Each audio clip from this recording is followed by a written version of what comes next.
The massive alien ship hung in space like a dark mountain. Its metal surface gleamed with strange lights as it moved slowly above the dead planet below. Inside the ship's main room, tall creatures with gray skin and 4 arms stood around a glowing table.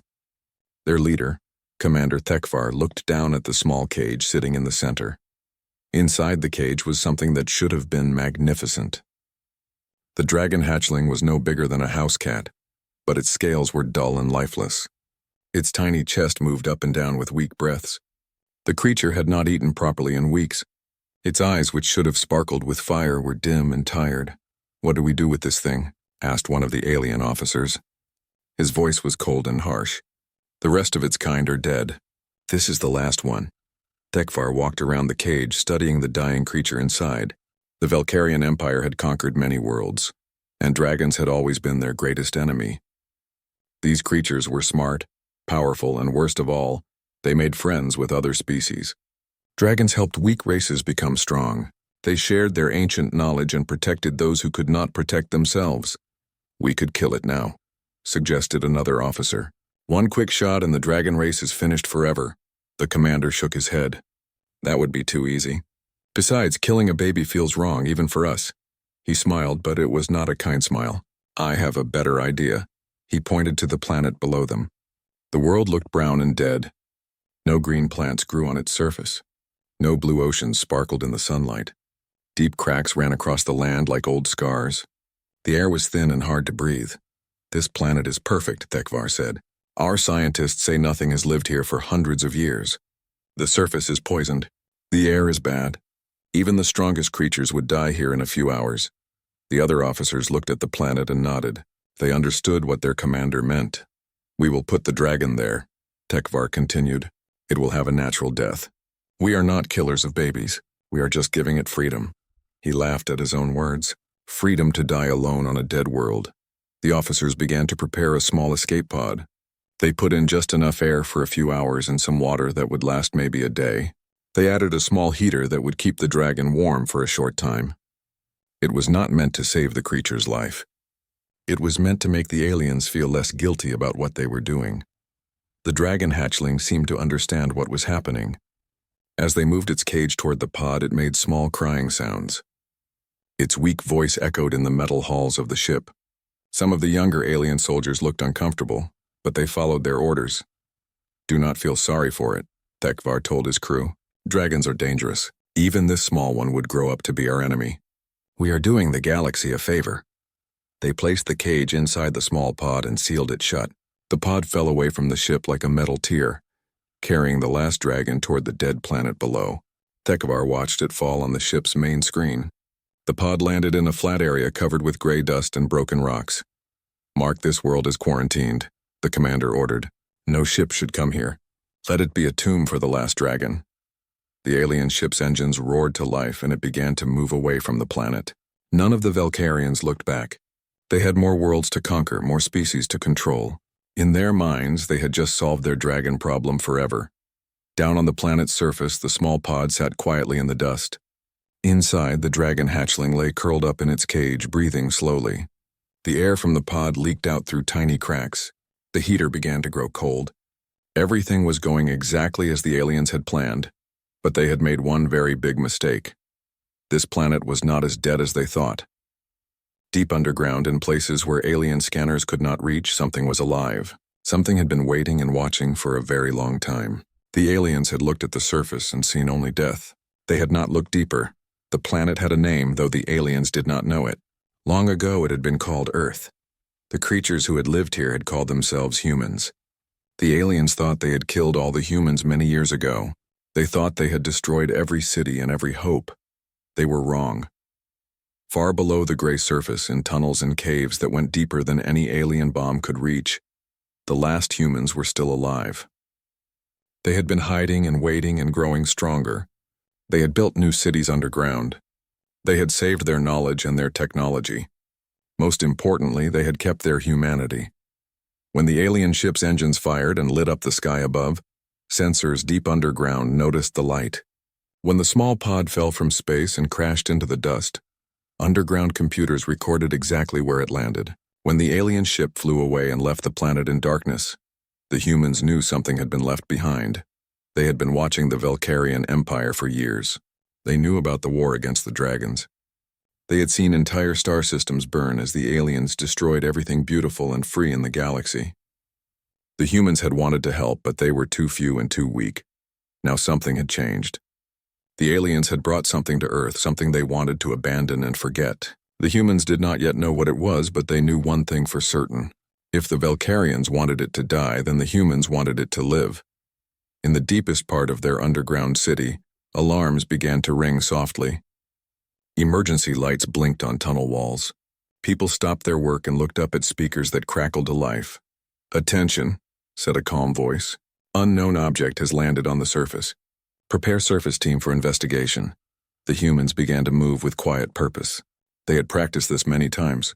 Some put on protective suits that would let them breathe the bad air above. Others checked equipment and weapons. Everyone knew their job. They had waited so long for a chance to fight back against the Empire that had tried to destroy them. They did not know that their chance was dying slowly in a metal cage, under the cold stars of their poisoned world. Deep underground in the city called New Seoul, Jiho sat at his desk watching green numbers move across black screens. He had been working the night shift in the sensor room for 3 years now. Most nights were quiet. The surface above was dead and nothing interesting ever happened. Tonight was different. "What is that?" Jiho said to himself, leaning closer to his main screen. The computers were showing something strange. A ship had been above their planet for hours. Now it was flying away, but it had left something behind. Jiho pressed buttons and typed commands. The underground city's sensors were very good at finding things on the surface. They had to be. For many years, the humans had hidden down here, always watching for enemies who might come back to finish what they started. The numbers on the screen told a story. Something small had fallen from the alien ship. It was not a bomb or a weapon. The computer said it was some kind of life support pod. More interesting, the sensors were picking up biological signs from inside it. Something was alive in there. "Minji," Jiho called across the room. "Come look at this." Minji walked over from her station. She was the settlement's best scientist when it came to studying living things. Her job was to understand any new life forms that might threaten the underground city. She looked at Jiho's screen and her eyes grew wide. "These readings are incredible," she said, pulling up a chair. "Look at this cellular structure. It's completely different from anything in our databases." She pointed at the complex patterns on the screen. "This creature is definitely not from Earth." "Should we tell Do-hyun?" Jiho asked. Do-hyun was the leader of New Seoul. He made all the big decisions about what was safe and what was dangerous. "Yes," Minji said quickly. "Right away." 15 minutes later, Do-hyun stood in the sensor room with several other important people from the city. He was a tall man with gray hair and kind eyes. He had been a soldier before the Great War, and he still moved like someone ready for battle. "How long has it been up there?" he asked, studying the screens. "About 6 hours," Jiho answered. "The biological signs are getting weaker. Whatever it is, it's dying." "Could it be a trap?" asked Kyung-soo, the city's head of security. "The aliens might be trying to trick us into coming to the surface." Do-hyun thought for a long moment. The humans had survived by being very careful. They never took risks unless they had to. But something about this situation felt different.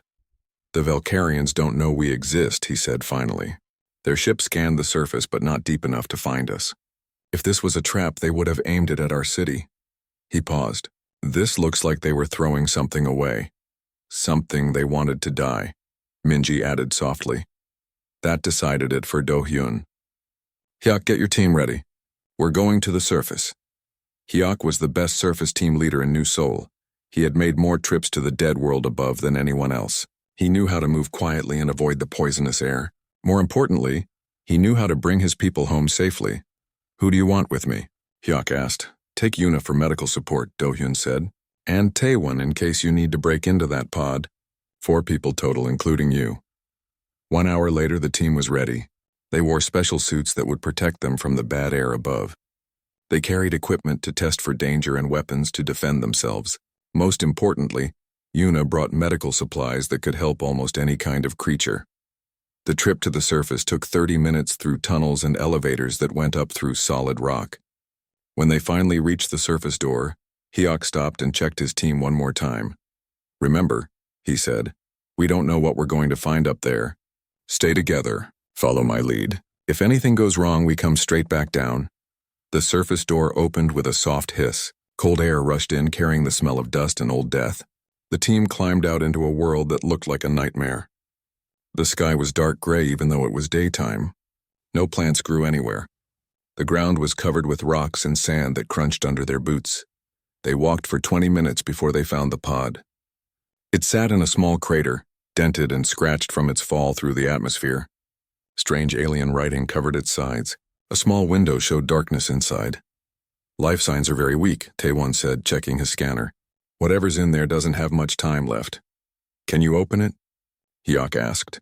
Taewon studied the pod's door. "I think so. The locks look simple. Give me a few minutes." While Taewon worked, the rest of the team watched for danger. The surface was quiet except for the wind blowing dust across the broken ground. No enemies appeared. No alien ships returned. "Got it," Taewon said. The pod's door opened with a click. Yuna was the first to look inside. What she saw made her gasp. A small cage sat in the center of the pod. Inside the cage was a creature unlike anything she had ever seen. It had 4 legs and 2 small wings. Its body was covered with scales that should have been bright and colorful, but were now dull and gray. Its long neck held a head with intelligent eyes that were barely open. "By the ancestors," Yuna whispered. "It's just a baby." She reached into the pod and carefully lifted the cage. The creature inside was so light it felt like it might blow away in the wind. Its breathing was so weak she could barely see its chest moving. "What is it?" asked the 4th team member, a young woman named Sumi. "I don't know," Yuna answered, "but it's dying." "Then we take it home," Hyuk said without hesitation. "If the aliens wanted it dead, then we want it alive." The trip back to New Seoul was the longest 30 minutes of Yuna's life. She held the cage carefully, watching the creature's breathing get weaker and weaker. By the time they reached the underground city, she was not sure it would survive another hour. But when they brought the cage into the medical center, something amazing happened. The creature opened its eyes and looked directly at Yuna. For just a moment, its scales seemed to glow with a faint inner light. Then it closed its eyes again and went back to sleep. "What kind of creature is this?" asked Do-hyun, who had been waiting for them. "I think," said Minji, studying the small dragon with wonder, "we just found something that was supposed to be a legend." Yuna had not slept for 3 days. She sat beside the small dragon's bed in the medical center, watching every breath the creature took. She had tried everything she knew about healing, but the dragon was unlike any animal she had ever studied. "You need to rest," said Soman, walking into the room with a cup of hot tea. Soman was New Seoul's best engineer, and she had been working just as hard as Yuna. "I've built new equipment, but you have to be awake to use it." Yuna looked at the machines Soman had created. There was a special breathing mask that would help the dragon get more oxygen. There was a feeding tube that could give it liquid food. There were heat lamps that would keep its body warm. Everything was built from parts of human machines, but designed for a creature that was completely different. "Will it work?" Yuna asked. "I don't know," Somin answered honestly. "But it's better than what we have now." Together, they carefully moved the dragon to the new equipment. The creature was so weak it did not even wake up when they touched it. Yuna connected the breathing mask to its small snout. Somin turned on the heat lamps. The feeding tube would have to wait until the dragon was stronger. For 6 hours, nothing happened. Then slowly, the dragon's breathing became deeper and more regular. Its scales, which had been gray and dull, began to show tiny hints of color. Deep blue mixed with silver appeared along its neck. "It's working," Yuna whispered. By the end of the week, the dragon was strong enough to open its eyes and look around. It seemed curious about everything it saw. When Jiho came to visit, the dragon watched him with bright, intelligent eyes. When Minji brought her computer to study the creature, it tried to touch the screen with its small claws. "It's learning about us," Minji said with amazement. "Look how it reacts to different people. It remembers faces. It understands that we're trying to help." They decided to give the dragon a name. After much discussion, they chose Biol, which meant star in their old language. The name felt right. Like a star, the dragon seemed to bring light to dark places. As Biol grew stronger, strange things began to happen in New Seoul. Plants in the city's food gardens started growing faster than they ever had before. The underground farms produced more vegetables in 1 month than they usually did in 3 months. The hydroponic systems worked so well that the farmers did not know what to do with all the extra food. "This is impossible," said Yunji, the city's head scientist. She stood in the main garden, looking at tomato plants that were twice as tall as they should be. "These plants are getting the same light, the same water, the same nutrients as always. But they're growing like it's spring on the old earth." Kyung-soo, the historian, spent his time in the city's library, reading old books and computer files. He was looking for any information about dragons from before the war. What he found made him very excited. "Dragons aren't just legends," he told the city council during their weekly meeting. "They're real, and they have a long history with humans. Look at this." He showed them pictures and stories from many different cultures on old Earth. Chinese dragons that brought good luck and wisdom. European dragons that protected treasure and knowledge. Native American stories about thunderbirds that were friends to humans. African tales of great serpents that taught people how to grow food and build cities. Every human culture remembered dragons, Kyung-soo continued. They all said the same thing. Dragons made everything around them better. They helped plants grow. They made people smarter and stronger. They brought good fortune to those who treated them well.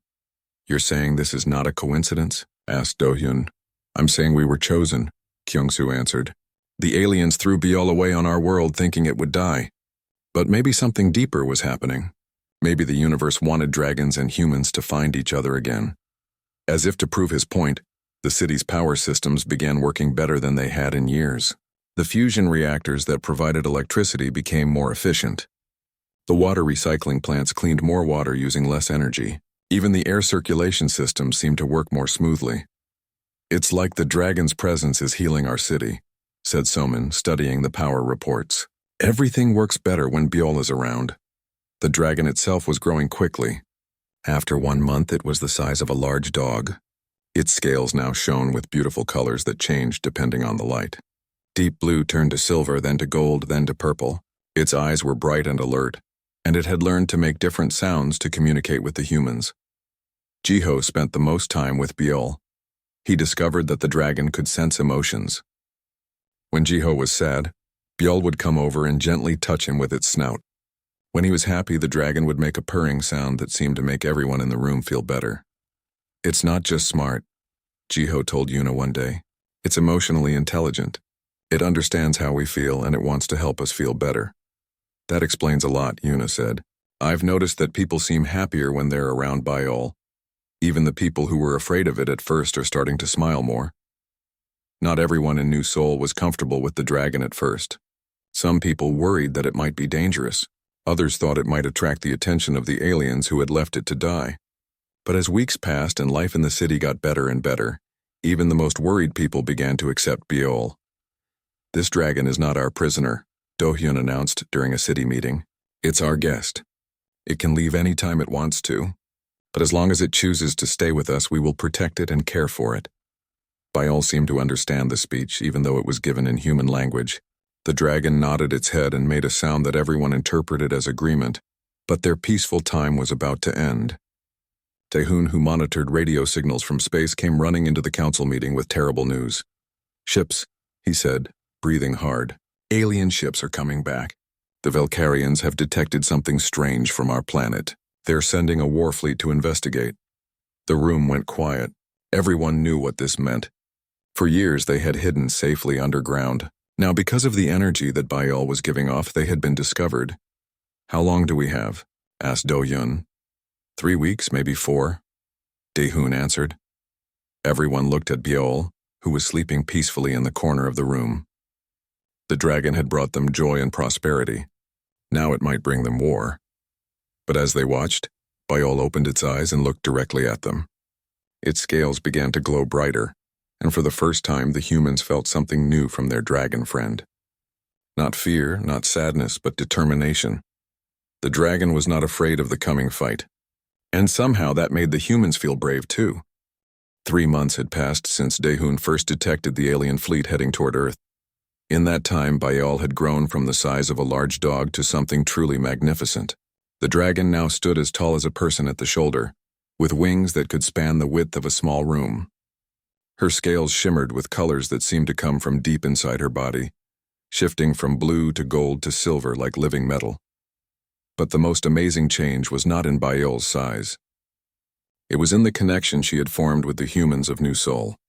Seungmin discovered this connection by accident. He had been a soldier before the Great War, and like many old fighters, he sometimes had bad dreams about the battles he had fought. One night, as he sat alone in his room struggling with painful memories, Biol appeared at his door. The dragon looked at him with intelligent eyes and made a soft humming sound. As she did, Seungmin felt his pain begin to fade. It was not that the memories went away, but they no longer hurt so much. He felt stronger, more at peace with himself. "How did you know I needed help?" he asked the dragon. Biol tilted her head and touched his hand with her snout. In that moment, Seungmin felt something incredible. He could sense what the dragon was feeling. She was concerned about him, wanted to help him, cared about his well-being. More than that, she was sharing some of her own strength with him. Word of this spread quickly through New Sol. Soon, other people began reporting similar experiences. When Yoonji was working on a difficult scientific problem, Biol would sit nearby and somehow the answers would come more easily. When Taewon was building complex machines, the dragon's presence helped him see solutions he had missed before. "It's like she's making us smarter," Yoonji told the city council. "Not just emotionally, but intellectually. My research is advancing faster than it ever has before. More than that," added Yuna, who had studied the dragon most closely. "Our brain patterns are changing. I've run tests on everyone who spends time with Biol. Neural pathways are forming that weren't there before. We're evolving." Doyoon found this both exciting and worrying. Evolving how? Are we still human? "We're becoming more human," Yuna explained. "The parts of our brains that handle empathy, creativity, and cooperation are getting stronger.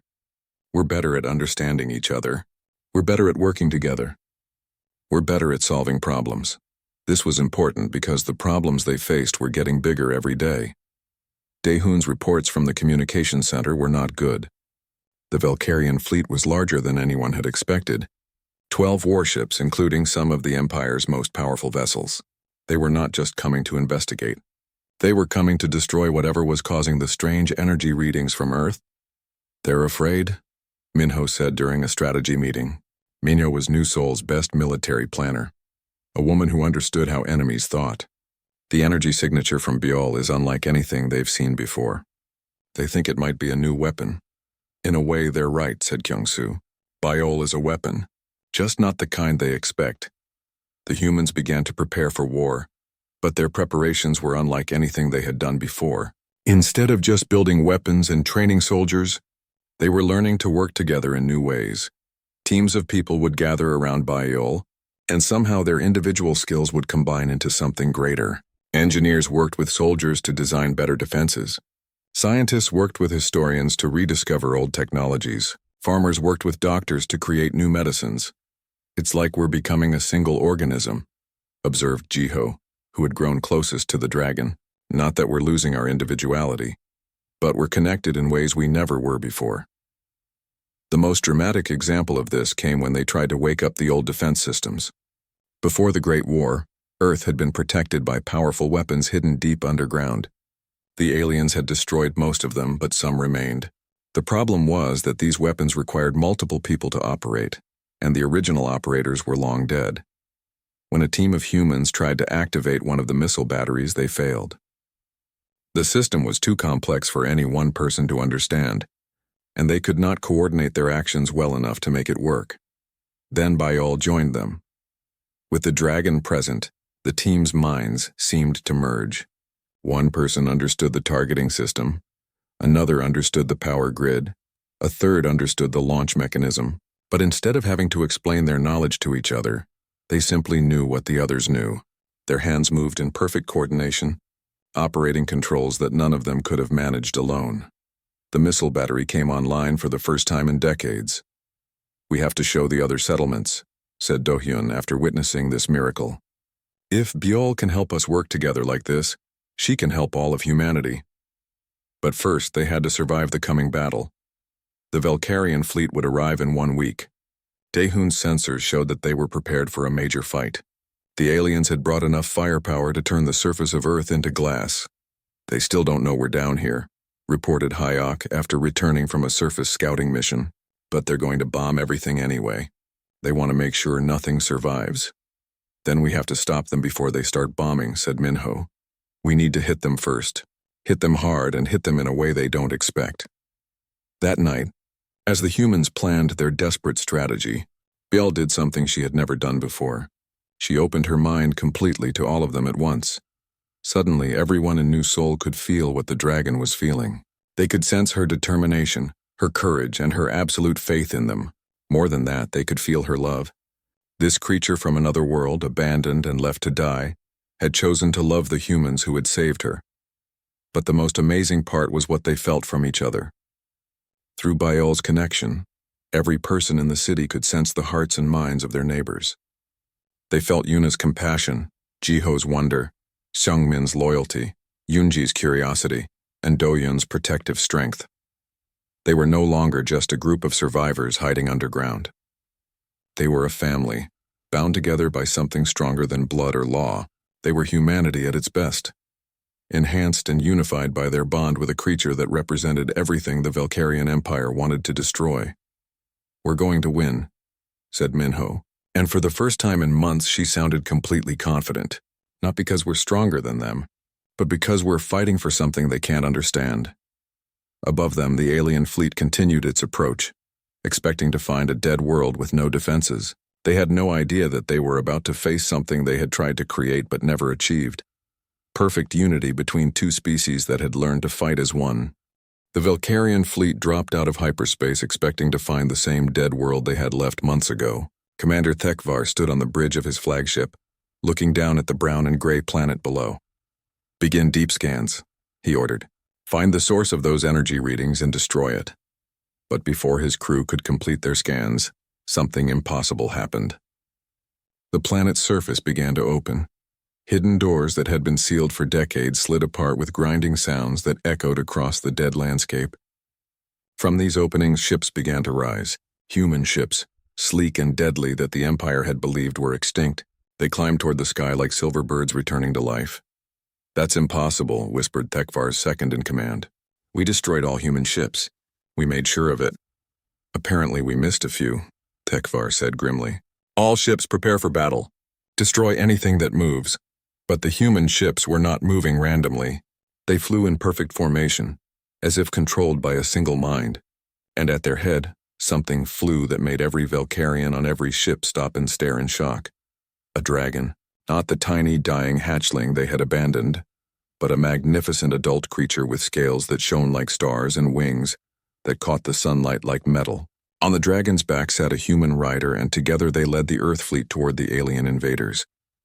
Impossible, Thekvar said again, but his voice was weaker now. The dragon was dying. We left it on a dead world. Sir, called his communications officer, we're receiving a message from the planet. Put it through, Thekvar ordered. The voice that filled the bridge was human, speaking in the common galactic language that all species understood. It was calm but full of authority. Valkyrian fleet, this is Dohyun of New Seoul speaking for the people of Earth. You made a mistake when you came to our world. You thought you were throwing away something unwanted. Instead, you gave us the greatest gift we could have asked for. On the main screen, the image of the human leader appeared. He was standing in what looked like a command center, with other humans working busily around him, and beside him, looking directly into the camera with intelligent eyes, was the dragon. You thought you destroyed us, Dohyun continued. You thought you could abandon the innocent and face no consequences. You were wrong on both counts. Thekvar activated his own communication system. Humans, you are in violation of Imperial law. Your species was declared extinct. Surrender now and we will make your deaths quick. The human leader smiled, and it was not a nice smile. We tried hiding from you for decades. We tried staying out of your way. But you brought Bial to us, and she reminded us of who we used to be. She reminded us that some things are worth fighting for. One dragon and a few hidden ships cannot stand against the might of the Empire, Thekvar declared. You will be destroyed just as you were before. We'll see about that, said Dohyun. The battle began with the Valkyrians firing their main weapons at the approaching human fleet. Massive energy beams lanced through space, powerful enough to destroy entire cities. But the human ships moved like they were dancing, avoiding the attacks with impossible precision. How are they doing that? Demanded Thekvar. No pilots are that good. His tactical officer studied the readings and shook his head in confusion. Sir, it's like they know where we're going to shoot before we fire. They're moving as a single unit, but with perfect individual control. What the aliens did not understand was that the human pilots were no longer fighting alone. Through their bond with Biol, they shared information instantly. When one pilot saw a weapon charging, all pilots knew where it would fire. When one ship found a weak spot in the alien defenses, all ships could attack it at the same time. But the dragon and her rider were the most dangerous of all. Jiho sat on Biol's back, his mind completely connected to hers. Together they could see the entire battle as if they were watching from above. They knew where every ship was, where every weapon was pointed, where every enemy was weakest. Biol dove toward the largest Valkyrian warship, her scales glowing so brightly that they hurt to look at.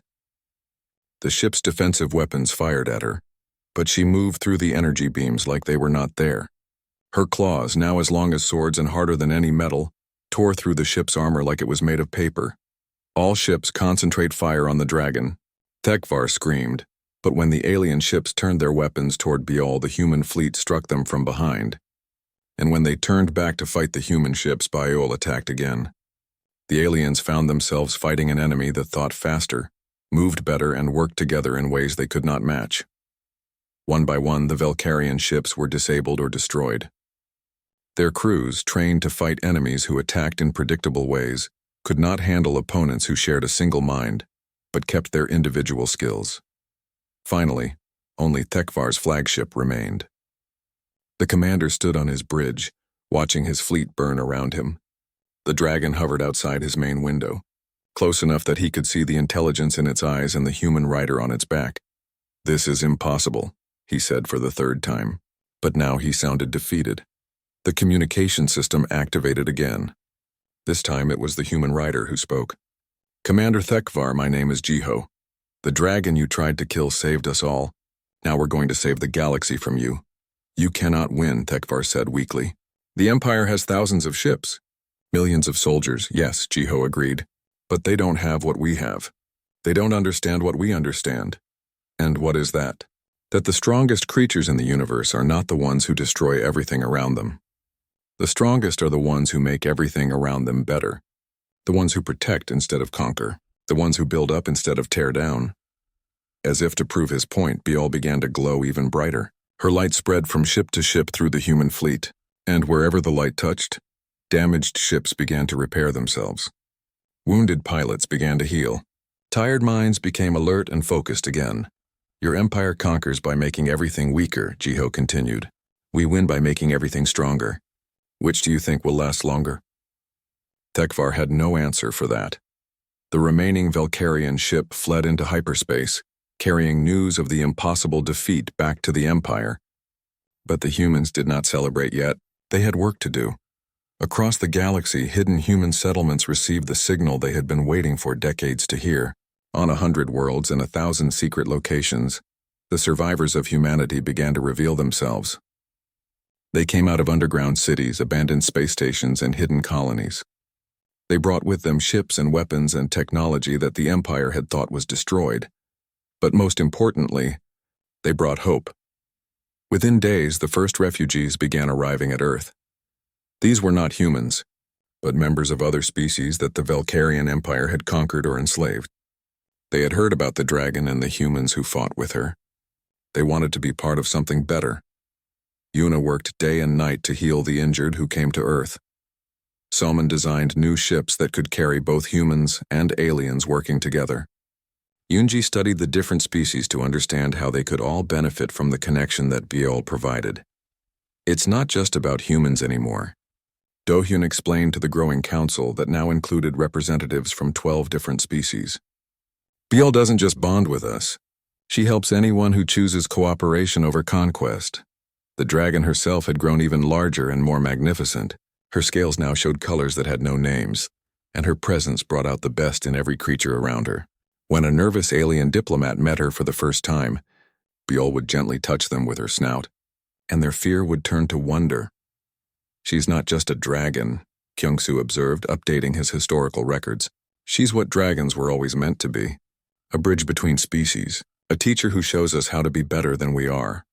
From Earth, the revolution spread. The Human Dragon Alliance, as it came to be known, offered something the Valkyrian Empire could not. A way for different species to work together as equals. Planets that had been enslaved for generations threw off their chains. Species that had been enemies for centuries learned to cooperate. And at the center of it all was Biol, the dragon hatchling who had been thrown away to die, now grown into a symbol of hope for the entire galaxy. Jiho often sat with her in the gardens that now grew on Earth's healing surface, watching the sunset paint the sky in colors as beautiful as her scales. The planet was no longer dead. Plants grew everywhere. Oceans were beginning to form again. The air was clean and sweet, did you know? He asked her one evening. When you were dying in that cage, did you know that this would happen? Biol looked at him with ancient wisdom in her young eyes and made the purring sound that always meant yes. She had known. Dragons always knew. And she had waited, patient and hopeful, for the humans to remember what they had always been at their best. The species that protected the innocent. No matter where they came from or what they looked like, the galaxy would never be the same.